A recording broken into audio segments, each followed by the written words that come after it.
First day first show போவீங்க கண்டிப்பா. அப்படி போறப்ப இல்ல நீங்கள் திரையரங்குகளுக்கு தேட்டர் போறப்ப நீ எல்லாம் இந்த சமூகத்துக்காரன் உள்ள வரக்கூடாதுன்னு யாராவது இங்க இருக்கக்கூடிய ஒருவர் தேட்டருக்கு வெளியில தடுத்து நிறுத்தப்பட்டிருந்தால் கை உயர்த்தலாம். யாரும் இல்லை. ரெண்டாவது கேள்வி, ஹோட்டல் போவீங்க, ஸ்விக்கி ஜொமேட்டோலாம் இன்னைக்கு வந்துருச்சு, ஹோட்டல்லாம் போய் சாப்பிடுவீங்க. அப்படி நீங்க ஹோட்டல் போறப்ப இடம் இல்லை வெயிட் பண்ணுங்கன்னு சொல்லுவாங்க. நீ எல்லாம் இந்த சமூகத்துக்காரன் இங்க உட்காந்து சாப்பிடக்கூடாதுன்னு யாராவது ஒருத்தரை வெளியில் ஏதாவது ஒரு ஹோட்டல்ல நிறுத்தியிருக்காங்களா? கை உயர்த்தல. இல்ல. மூணாவது கேள்வி, அந்த குளத்துல ஆத்துலலாம் இங்க சென்னையில் இருக்கவங்களுக்கு அந்த வாய்ப்பு இருக்குமான்னு தெரியல, அருவிகள்லாம் போவீங்க, ஃபால்ஸ்லாம் பார்த்துருப்பீங்க, பீச் போவீங்க, மெரினா இந்த பெசன் நகர்லாம் உங்களுக்கு தெரிஞ்ச இடம். இந்த பீச் போறப்ப இந்த தண்ணியெல்லாம் வந்து பொதுவானது கிடையாது, நீ எல்லாம் இங்க வந்து குளிக்க கூடாது, தண்ணியை கையில் எடுக்கக்கூடாது அப்படின்னு சொல்லி இந்த மாதிரியான நீர்நிலை பகுதிகளில் தடுத்து நிறுத்தப்பட்டிருக்கீங்களா? இல்லை. நாலாவது, ஸ்கூல் போயிருப்பீங்க, எல்லாம் ஸ்கூல் முடிச்சுதான் காலேஜ் வந்திருப்பீங்க. ஸ்கூல்லையும் காலேஜ்லையும் ஃபீஸ் கட்ட முடியல, உங்களால முடியலன்னா டிசி வாங்கிட்டு போங்கன்னு கூட சில பேருக்கு சொல்லியிருக்கலாம். நீ இந்த சமூகத்துக்காரன் இந்த பள்ளிக்கூடத்துக்குள்ள வரக்கூடாதுன்னு சொன்ன ஏதாவது ஒரு பள்ளிக்கூடங்கள் நீங்க பார்த்துருக்கீங்களா? கல்லூரி பார்த்துருக்கீங்களா? இல்லை. இப்போ நான் சொன்னதெல்லாம் திரும்ப நான் ரீகால் பண்ணுறேன். ஏன்னா இன்றைக்கி நம்ம என்ன நினச்சிட்டு இருக்கோம்னா, எதுக்கெடுத்தாலும் பெரியார்ன்றாங்க, மூச்சு விட்டா பெரியார் காரணன்றாங்க, சட்ட துணி போட்டதுக்கு பெரியார் காரணன்றாங்க, படித்ததுக்கு பெரியார் காரணன்றாங்க. நல்லா தானே இருக்கோம், வந்திருக்கோம், உட்காந்துருக்கோம், ஜம்முன்னு தானே இருக்கோம், எல்லாத்துக்கும் எதுக்கு பெரியார் பேரில் எழுதுறாங்கன்னு நினைப்பீங்கல்ல.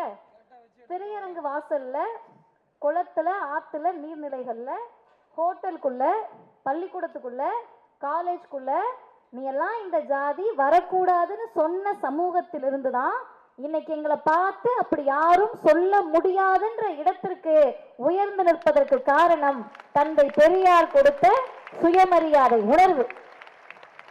இன்னைக்கு அப்ப நம்மளை அப்படி தடுத்து நிறுத்தினவங்களாம் திருந்திட்டாங்களான்னு நீங்க நினைக்கலாம். திருந்தல. அவர்கள் வெளிப்படையாக சொல்ல முடியாத அளவிற்கு சுயமரியாதை உணர்வை உங்கள் ஒவ்வொருத்தருக்குள்ளும் ஊட்டிய மண் தமிழ்நாடு, ஊட்டிய தலைவர் தந்தை பெரியார். நம்மளை பார்த்து சொல்லிட முடியுமா? நீ எல்லாம் மெடிக்கல் காலேஜுக்குள்ள வர முடியாதுன்னு நேரா சொல்ல முடியாது, ஆனா நீட்டை கொண்டு வர முடியும். நீ எல்லாம் படிச்சு உருப்பிடக்கூடாதுன்னு நேரா சொல்ல முடியாது, புதிய கல்விக் கொள்கையை கொண்டு வர முடியும். நீ எல்லாம் விளையாட்டுத்துறைக்குள்ள வர முடியாது, வரக்கூடாதுன்னு நேரா சொல்ல முடியாது, அதுக்கு உங்களுக்கு கடினமான தேர்வு வைக்க முடியும். அப்ப எதையுமே நம்மளை அடக்கணும், அடிமைப்படுத்தணும் நினைச்சா கூட, நினைக்கிற கூட்டங்கள் கூட அதை நேரடியாக சொல்ல முடியாமல் ஜாதிய சமூகத்தின் முதுகெலும்பை உடைத்த தலைவர் தான் தந்தை பெரியாராக இருக்கிறார். அப்ப அவர்கிட்ட இருந்து நம்ம எதை கத்துக்கணும்? இதெல்லாம் செஞ்சாங்க, இந்த நிலைமைக்கு நாங்க வந்துட்டோம், இன்னமும் எதுக்கு எங்களுக்கு பெரியார்? அந்த கேள்வி இருக்கும்ல. நான் வந்த உடனே பார்த்தேன், நிறைய எல்லாருமே பெண் பிள்ளைகள் தான் அதிகமா இருந்தீங்க. எல்லாருமே என்னோட தங்கச்சி வயசுல தான் இருப்பீங்க. கொஞ்சம் பேருக்கு நானே தங்கச்சி மாதிரி தான் இருக்கேன், அதை விட்டுருவோம் நம்ம. அப்போ நான் மேடையிலேருந்து பார்க்குறப்போ இங்கே ஒரு வரிசையில் ஒரு பாப்பா, அவங்க எனக்கு நேராக இருக்காங்க, எனக்கு தெரியுது. ஆனா பெண்ணா என்று தெரியாத மாதிரி பெண் பிள்ளைகளை தயாரிக்க வேண்டும் என்று பெரியார் சொன்னார். இங்கே இருக்கக்கூடிய பிள்ளைகள் அப்படி இருக்கிறப்ப நிறைய பேர் இருக்கீங்க, நம்மளை பார்த்து என்ன தெரியுமா சொல்லுவாங்க? பசங்களை விட பொண்ணுங்க தான் நம்மளை நிறைய கிண்டல் பண்ணுவாங்க. ஆமாம் தானே? அப்படி தானே பாப்பா? கலாய்ப்பாங்க. என்ன இப்படி இருக்க, அப்படி இருக்க, நீ பொண்ணு மாதிரி ட்ரெஸ் பண்ணிக்கோ. இந்த பொண்ணு மாதிரின்னு ஒரு ட்ரெஸ் இருக்குல்ல, அதை வடிவமைத்தவர்கள் எல்லாம் மேன்மைக்குரிய ஆண்கள் தான். நம்மளே நமக்கு வேணும், நம்ம எதையும் வடிவமைத்து கொள்ளலை. அப்ப பெரியாரை பெண்கள் எப்படி பார்க்கணும், பெரியார்கிட்ட இருந்து பெண்கள் சுயமரியாதை அப்படின்றத எப்படி எடுத்துக்கணும்னு கேட்டா, நான் முன்னாடி சொன்ன லிஸ்ட்ல இதெல்லாம் இல்லை, இதெல்லாம் இல்லை, இப்ப நம்ம தான் இந்த இடத்துக்கு வந்துட்டோம்னு சொன்னேன்ல, அதையெல்லாம் அடைவதற்கு பெரியார் எதை கருவியாக எடுத்தார்? எதை கையில வச்சுட்டு சண்டை போட்டாரு? கத்திய வச்சுட்டா, அருவாலை வச்சுட்டா, துப்பாக்கியை வச்சுட்டா, எதை வச்சுட்டும் இல்லை, ஒரே ஒரு விஷயத்தை வச்சுட்டு மட்டும்தான் பெரியார் சண்டை போட்டார். அது என்ன விஷயம்னு கேட்டா, மனிதனுக்கு பகுத்தறிவையும் சுயமரியாதையும் கொடுத்துட்டனா அவன் சண்டை போட்டுக்குமா? இன்றைக்கு இந்திய அளவில் தமிழ்நாடு மட்டும்தான் சண்டை போட்டுட்டு இருக்கோம். எவ்வளவு தூரத்துக்கு சண்டை போட்டுட்டு இருக்கோம்னு சொன்னீங்கன்னா, நம்ம கிட்ட எதுவுமே இல்லை. தமிழ்நாட்டிற்கு மிகப்பெரிய ஒரு பொருளாதார பலம் இல்லை. தமிழ்நாட்டில் பாப்புலேஷனை குறைங்க நம்ம குறைச்சிட்டோம், மற்ற மாநிலத்தில் அதிகமாயிடுச்சு. அதனால நம்ம கிட்ட பாப்புலேஷனும் பெரிய அளவில் இல்லை. நம்ம கிட்ட இவங்க சொல்லக்கூடிய இயற்கை வளங்களும் பெரிதாக இல்லை தமிழ்நாட்டை பொறுத்தவரை மற்ற மாநிலத்தை விட. இப்போ எதுவுமே இல்லாமல் இன்றைக்கு இந்தியாவினுடைய முதன்மை மாநிலம் எது என்று கேட்டால் தமிழ்நாடு தான் என்ற இடத்திற்கு நாம் வந்ததற்கு காரணம் பெரியார் சொல்லிக் கொடுத்த சுயமரியாதை. அப்ப சுயமரியாதை பெரியார் எந்த வழியில் அடைகிறார்னு சொன்னா, புனிதங்கள் எல்லாத்தையும் பெரியார் உடைக்கிறார். இது என்ன, இந்த அக்கா வந்த உடனே புனிதத்தை உடைக்கிறாங்கன்றாங்களே, இங்க யாராவது ஒருத்தருக்கு புனிதம்னா என்னன்னு தெரியுமா? மாணவர்களுக்கு சொல்லுங்க, சும்மா சொல்லுங்க,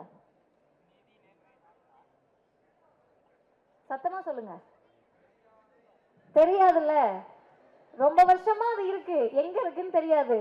உள்ள இருக்கு, வெளியே விட்டுருவேன் வெளியே விட்டுருவேன்னு பூதத்தை சொல்ற மாதிரி இன்ன வரைக்கும் யாரும் வெளியே விடவே இல்லை. அப்ப என்ன புனிதம்னு கேட்டப்ப சில விஷயங்களை புனிதமா சொன்னாங்க. முதல் விஷயம் எது புனிதம்? கோவில் புனிதம், கடவுள் புனிதம், ஏத்துக்கலாம், நம்பிக்கை இருக்கிறவங்க ஏத்துக்கலாம். ஆனா கோவிலும் கடவுளும் புனிதம் அப்படின்ற இடத்தையும் அடுத்து வாங்க, பெண்கள் நம்மலாம் புனிதமானவர்களா? ஆமா தானே, நம்ம தானே சரஸ்வதி, நம்ம தானே கோவில், நம்ம தான் நிலம், நம்ம தான் காத்து, நம்ம தான் மலை, நம்ம தான் நதியே நதியே காதல் நதியே, எல்லாம் நம்ம தான். அப்ப நம்ம புனிதமானவர்கள் தான் பெண்கள். மூணாவது வாங்க, ஜாதி இங்க வந்து ஒரு அடையாளமா புனிதமானது. இது எல்லாத்தையும் சொல்லுங்க, இதில் ஏதாவது ஒன்று, கோவிலாக இருக்கட்டும், பெண்களாக இருக்கட்டும், ஜாதியாக இருக்கட்டும், கல்வி ஒரு காலகட்டத்தில் புனிதமாக இருந்துச்சு. இன்னைக்கும் கல்வியை புனிதப்படுத்துறோம். அந்த கல்வி இந்த கல்வி இதெல்லாம் புனிதமானது. மருத்துவம் என்றால் அது புனிதமான துறை, ஆசிரியர்கள் என்றால் அது புனிதமான துறைன்னு. இதுக்கு எல்லாமே அர்த்தம் என்ன தெரியுமா? எதையெல்லாம் உங்களால் சுயமரியாதையோடு அணுக முடியாதோ அது எல்லாத்துக்கும் பெயர் புனிதம் அப்படின்னு சொல்லி வச்சாங்க. கோவிலுக்குள்ள நீங்க எல்லாரும் போக முடியாத காலகட்டம் இருந்துச்சு, அதனால் கோவில் புனிதம். ஏன் போக முடியலன்னு கேள்வி கேட்க முடியாது, அதனால அது புனிதம். பெண்கள் என்னை ஏன் அடிமையா வச்சிருக்க கேட்க முடியாது. நான் ஏன் படிக்க கூடாது கேட்க முடியாது. நான் ஏன் ஆண்கள் மாதிரி வேலைக்கு போக முடியாது கேட்க முடியாது. அதனால் நாம் புனிதமானவர்கள். அப்படியே வாங்க, பள்ளிக்கூடம், பள்ளிக்கூடத்துக்குள்ள எல்லா ஜாதியும் வரக்கூடாது, பள்ளிக்கூடத்துக்குள்ள இந்த தெருவுக்குள்ள எல்லாரும் வரக்கூடாது, அதனால் படிப்பு புனிதம். இது எல்லாத்தையும் இன்றைக்கு உடைத்து புனிதம் என்றால் நாங்கள் எட்ட முடியாத தூரத்தில் இருக்கிறது என்று சொன்னால் அது எந்த புனிதமாக இருந்தாலும் உடைப்பதற்கு தமிழ்நாடு தயார் என்ற நிலையை தான் பெரியாருடைய சுயமரியாதை ஏற்படுத்தியது. இப்ப நான் சொன்ன எல்லாத்துலயும் நீங்க இன்னைக்கு போய் ஈஸியா ஆக்சஸ் பண்ண முடியும். கோவிலுக்குள்ள போறீங்களா, நீ எல்லாம் வரக்கூடாதுன்னு சொன்னா உங்கள் மீது, சொன்னவர் மீது நடவடிக்கை எடுப்பதற்கு இந்த அரசு தயார் என்று சொல்லக்கூடிய அரசை பெற்றிருக்கிறோம். பள்ளிக்கூடமா, எந்த காரணத்தை சொல்லி உங்களை வெளியில நிப்பாட்ட முடியாது. காசு இல்லையா, அரசு பள்ளிக்கூடம் இருக்கு. காசு இல்லைங்க, ஆனா இங்கிலீஷ் மீடியத்துல படிக்கணும்னு ஆசை இருக்கு, நாங்களே ஆர்டிஇ திட்டத்துல படிக்க வைக்கிறோம். இல்லைங்க, சாப்பாட்டுக்கு வழி இல்லை, ஸ்கூலுக்கு போக முடியாது, மதிய உணவு மட்டுமல்ல காலை உணவையும் நானே தருகிறேன் என்று சொல்லக்கூடிய அரசு. அப்படியே வாங்க, இந்த பெண்களுடைய பிரச்சனைகளை பற்றி பேசுறப்ப இங்க இருக்கக்கூடிய பிள்ளைங்கள் எத்தனை பேருக்கு காவல்துறையில நான் வந்து போலீஸ் ஆகணும்னு ஆசை? நல்ல கை உயர்த்தலாம். பெண்களுக்கு நல்லது, நிறைய பேர் இருக்கீங்க. 100 வருஷத்துக்கு முன்னாடி காவல்துறையில தமிழ்நாட்டுல பெண்கள் கிடையாது. இன்னைக்கும் காவல்துறைக்கு போகணும்னா கை உயர்த்தின பாப்பாலாம் வீட்டுல போய் நான் போலீஸ் ஆக போறேன் போயிட்டு வரேன் அப்படிலாம் வர முடியாது. அப்படிதானே? கெஞ்சனும் ஒன்றும் இல்லைப்பா, அதுவும் மற்ற வேலை மாதிரி சாதாரணம் தான்ப்பா, டாக்டர் மாதிரி இன்ஜினியர் மாதிரி டீச்சர் மாதிரி அது ஒரு வேலை தான்ப்பான்னு கேட்கணும். அப்படி கேட்கக்கூடிய சமூகத்தில் மாணவர்கள் தெளிவா கேட்டுக்கங்க, 1931 பெரியார் வந்து ஒரு தீர்மானம் போடுறாரு. என்னக்கா நீங்க ஹிஸ்டரிலாம் பேச மாட்டேன்னு அங்க போயிட்டீங்க அப்படின்னு நினைக்க கூடாது. என்ன தீர்மானம் போடுறாருன்னா, காவல்துறையிலும் இராணுவத்திலும் பெண்களை நியமிக்கணும். இது சாதாரணமானது தானே, காவல்துறையிலையும் இராணுவத்திலையும் பெண்களை நியமிக்கிறது பெரிய விஷயமா அப்படின்னு நீங்க நினைக்கலாம். 1931 பெண்களுக்கு படிப்பதற்கு உரிமை கிடையாது, பெண்கள் மிக சகஜமாக இது போல் நடக்க முடியாது. அந்த காலகட்டத்தில் காவல்துறையில் காக்கி உடுப்பை போட்டுட்டு பெண்கள் போலான்னு சொன்னா பாதி பேருக்கு ஹார்ட் அட்டாக்கே வந்திருக்கும். ஐயோ இதெல்லாம் என் பிள்ளை காக்கி உடுப்பை போட்டு போறதான்ட்டு சொல்லிட்டு பெரியார் என்ன சொல்றாருன்னா, நல்லா கேட்டுக்கங்க, 1946 ஒரிஷா உங்க எல்லாருக்கும் தெரியும், அந்த மாநிலத்தில் என்ன பண்றாங்கன்னா காவல்துறையை தவிர மற்ற அரசு பணிகளில் பெண்களை நியமிக்கலாம் அப்படின்னு ஒரு அரசாணை கொண்டு வராங்க. கொண்டு வந்தது ஒரிஷால. தட்டி கேட்டது எங்க தெரியுமா? தந்தை பெரியார் தட்டி கேட்டார். ஏன் காவல்துறையை தவிர மற்றதுல நீ அவங்களுக்கு பணியிடம் கொடுக்குற, காவல்துறையில கொடுக்க முடியாதா அப்படின்னு கேட்டார். இதை உங்களுக்கு இன்னும் ஈஸியா புரியணும்னா, தம்பிங்கெல்லாம் வந்திருக்கீங்க, பைக்ல வந்திருப்பீங்க, சில பேர் பைக்ல வந்துட்டு வெளியே போறப்ப லைசன்ஸ் இல்ல, ஹெல்மெட் இல்ல அப்படின்னு உங்களை ஒரு டிராஃபிக் போலீஸ் மடக்கி பிடிக்கிறாங்க. நீங்க வந்து அந்த டிராஃபிக் போலீஸ் அப்படின்றதுக்காக பயப்படுறீங்களா, இல்ல ஒரு ஆண் அப்படின்றதுக்காக பயப்படுறீங்களா? டிராஃபிக் போலீஸ் தானே பயப்படுறோம். தப்பு பண்ணிட்டு ஓடுறோம், போலீஸ் வந்து பிடிக்கிறாங்க. இவங்க பெண் போலீஸா, அப்ப நம்ம மெதுவா தப்பிச்சு ஓடிக்கலாம். ஆண் போலீஸா, மெதுவா வேகமா போலாம்னு யோசிப்போமா? காவல்துறைனா காவல்துறை தான். ஆனா பெண்ணா என்பது கணக்கு அல்ல. பெரியார் சொன்னார், காக்கி உடுப்புக்கு தான் மரியாதையை தவிர அது ஆனா இல்லை பெண்ணா என்பதற்கு மரியாதை கிடையாது. அவங்க கையில இருக்க துப்பாக்கியை தூக்கி இவங்க கையில கொடுத்தனா பயந்துட்டு போறாங்க. அவங்க கையில இருக்கிற தடியை தூக்கி பெண்கள் கையில கொடுத்தனா பயந்துட்டு போறாங்க. இதுல என்ன பிரமாதம் என்று கேட்டுவிட்டு பெரியார் சொன்னார், தமிழ்நாட்டில் ஆர்வமும் துணிச்சலும் காவல்துறை அதிகாரியாக வேண்டும் என்ற ஆசையும் கொண்ட பலாயிரக்கணக்கான பெண்கள் இருக்கிறார்கள். அவர்களை நீங்கள் காவல்துறையில் அனுமதிக்கணும்னு பெரியார் சொன்னாரு. பெரியார் சொன்னது 31, கலைஞருக்கு வயசு 7. 24ல கலைஞர் பிறக்கிறாரு. 6-7 வயது இருந்த அந்த சிறுவர் கலைஞர் பின்னாளில் முதலமைச்சராக வந்து தமிழ்நாட்டு பெண்களை காவல்துறையில் நியமிப்பார் என்பதை பெரியாரும் நினைத்திருக்க மாட்டார். பெரியார் போட்ட தீர்மானத்திலையும் பெரியார் நினைச்சிருக்க மாட்டார். 1973 தான் கலைஞரால் தான் இன்றைக்கு தமிழ்நாட்டில் பெண்கள் காக்கி உடுப்போடு கம்பீரமாக நிற்கிறார்கள். ஆனா காக்கி உடுப்பு எடுத்து மாற்றப்ப நான் நிறைய கூட்டங்கள்ல சொல்லுவேன், பெரியாருக்கும் கலைஞருக்கும் தான் நீங்கள் முதலில் உங்கள் கடவுளுக்கு நன்றி சொல்லுவதற்கு முன்னால் சொல்ல வேண்டும். ஏன்னா யாருமே நமக்காக பேசல, பெரியார் கலைஞர் தானே பேசினாங்க. இந்த சுயமரியாதை உணர்வை இங்க இருக்கக்கூடிய பெண் பிள்ளைகள் நம்ம எந்த நிலைமையில இருந்து வந்தோம்னு புரிஞ்சுக்கணும். இங்க இருக்க எல்லாருக்குமே நல்ல பேர் வச்சிருப்பாங்க, அப்படிதானே? யாராவது ஒரு 4 பேர் உங்க பேர் சொல்லுங்க. பேர் சொல்லுங்க. பேர் உங்க பேர் தான் இனியவள். இனியவள் பேரே மதிவதனி, இனியவள். இதெல்லாம் இப்பதான் 50 வருஷம் 70 வருஷத்துக்கு முன்னாடி எங்க பேர் என்ன தெரியுமா? போதும் பொண்ணு, வேண்டாம் பொண்ணு. வேண்டாம் பொண்ணுலாம் பேர் வைப்பாங்கன்னா எனக்கு தெரியாது. போன வருஷம் காஞ்சிபுரம் போயிட்டு வரப்ப அந்த கூட்டமும் நான் எப்படி போனேன்னு கேட்டா, நீட் எதிர்ப்புக்காக உண்ணாவிரத போராட்டத்தை மாண்புமிகு அண்ணன் அவர்கள் நடத்தினதுல காஞ்சிபுரத்துல கலந்துட்டு திரும்பி வரப்ப வேண்டான்னு ஒரு ஃபிளக்ஸ் பார்த்தேன். சரி, நமக்கு தான் கண்ணு சரியா தெரியல போல விண்டோ ஓபன் பண்ணி பார்த்தா உண்மையாவே வேண்டாம் தான் இருக்கு. ஏங்க வேண்டான்னு பேர் வச்சீங்க? பொண்ணு வேண்டாம். அப்ப நம்ம முன்னோர்களுடைய அறிவு எப்படி மெய்சில் இருக்க வைக்குதுன்னா, போதும் பொண்ணு வேண்டாம் பொண்ணுன்னு பேர் வச்சாலே அடுத்து பொண்ணு பிறக்காதுன்னு சொல்லக்கூடிய அளவிற்கு அவர்கள் அவ்வளவு மெய்சில் இருக்கக்கூடிய அறிவோடு இருந்திருக்கிறார்கள். அப்ப வேண்டாம் பொண்ணு போதும் பொண்ணுன்னு பேர் வச்சப்ப பெரியார் பெண்களுக்கு என்ன தெரியுமா பேர் வச்சாரு? அறிவு கண்ணு என்று பெண்களுக்கு முதலில் பெயர் வைத்த தலைவர் தந்தை பெரியார். நீங்களாம் போதும் பொண்ணு இல்லம்மா, அறிவு கண்கள் வாங்கன்னு கூப்பிடுறாரு. கூப்பிட்டாரு, எல்லாரும் படிக்க வரோம், பேசுறோம், எல்லாம் வந்துட்டோம். இந்த சொத்தை பற்றி பேசுகிற போது எல்லாம் அந்த பொருளாதாரத்தோடு தொடர்பு படுத்துவாங்க. காசுன்னு வாங்க. பணம் என்பது காசாக மட்டுமோ பொருளாதாரமா மட்டுமோ நீங்க பார்க்க முடியாது.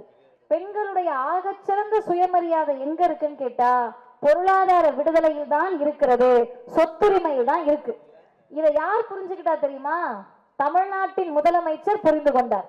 அதனாலதான் மாசம் 1000 ரூபாய் கொடுக்கிறேன்னு சொல்லல, கலைஞர் மகளிர் உரிமை தொகையை தருகிறேன் என்று தமிழ்நாட்டின் முதலமைச்சர் சொன்னார்.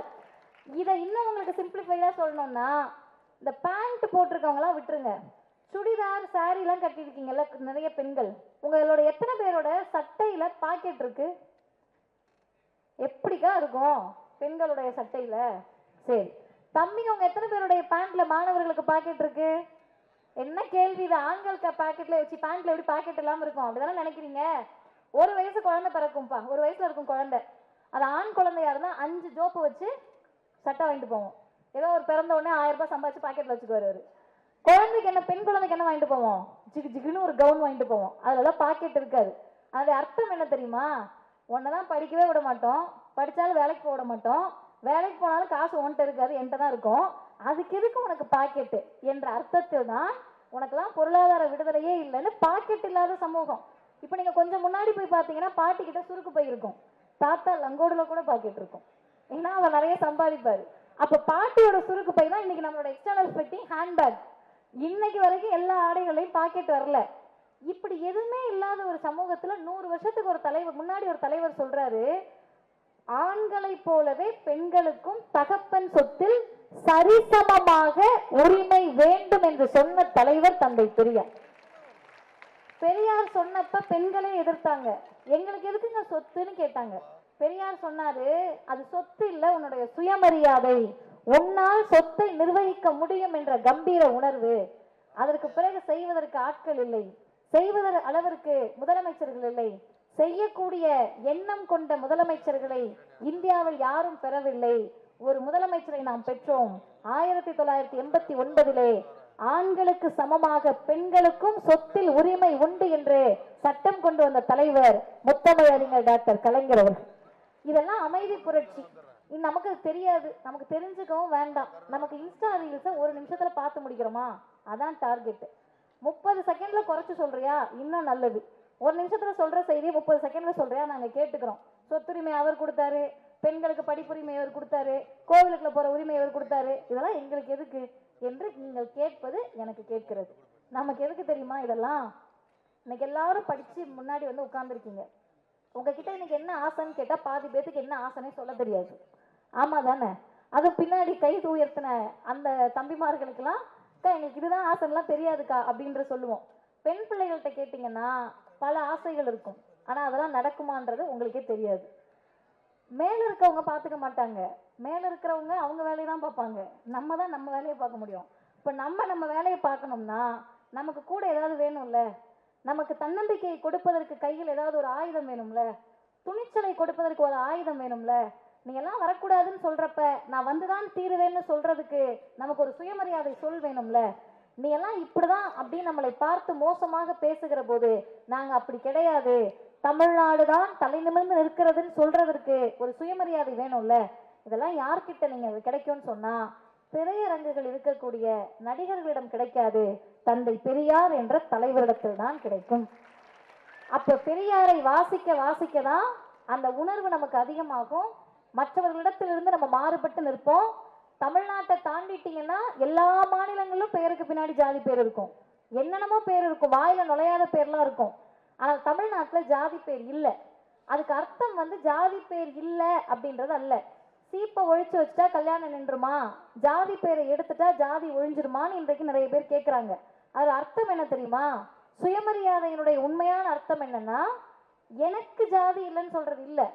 ஈவே ராமசாமி நாயக்கராகிய நான் இனிமேல் ஈவே ராமசாமின்னு சொல்றதுக்கு பேரு சுயமரியாதை அல்ல. அது வந்து நம்முடைய அறிவின் வெளிப்பாடு. எது தெரியுமா சுயமரியாதை? எனக்கு எப்படி ஜாதி இல்லையோ அதே போல் என் சகோதரனையும் ஜாதியை காட்டி நீ இழிவுபடுத்த கூடாது என்று மற்றவர்களுக்காகவும் சேர்த்து பேசுவதுதான் சுயமரியாதை. அதை தமிழ்நாட்டில் செஞ்சு காட்டியிருக்கோம். எப்படி செஞ்சு காட்டியிருக்கோம்னா, சத்தமே இல்லாமல் செய்து காட்டியிருக்கிறோம். தமிழ்நாட்டின் முதலமைச்சராக யார் பதவி பிரமாணம் எடுத்தாலும் அவர்களுடைய பெயருக்கு பின்னால் மறந்தும் கூட ஜாதிய பெயரை ஒட்டிக்கொள்ள முடியாது என்ற சாதனையை இந்தியாவில் செய்த ஒரே மாநிலம் தமிழ்நாடு மட்டும்தான். அப்ப இன்றைக்கு ஜாதியை எடுத்துட்டோம். ஒரே செய்தியோடு நான் நிறைவு செய்கிறேன். ஜாதியை எடுத்துட்டோம், எதோட அதை ரீப்ளேஸ் பண்றது? பின்னாடி ஒண்ணுமே இல்லையே, கஷ்டமா இருக்கே அப்படின்னு நம்ம முன்னோர்கள் நினைச்சாங்க. இருந்த ஒரே ஒரு பெருமை அதை எடுத்துட்டீங்க.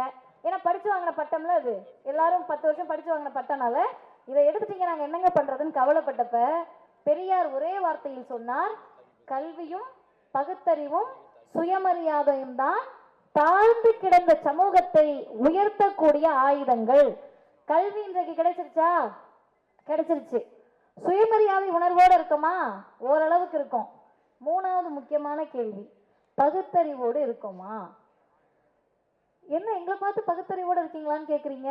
நாங்கெல்லாம் அறிவாளிகள் தான் அப்படின்னு நீங்க கோவப்படணும். என்னை நோக்கி நீங்க கோவப்படணும். கோவப்பட்டாதான் எந்த இடத்தில் பகுத்தறிவு இல்லாமல் செயல்படுறோம் நீங்க யோசிக்க முடியும்.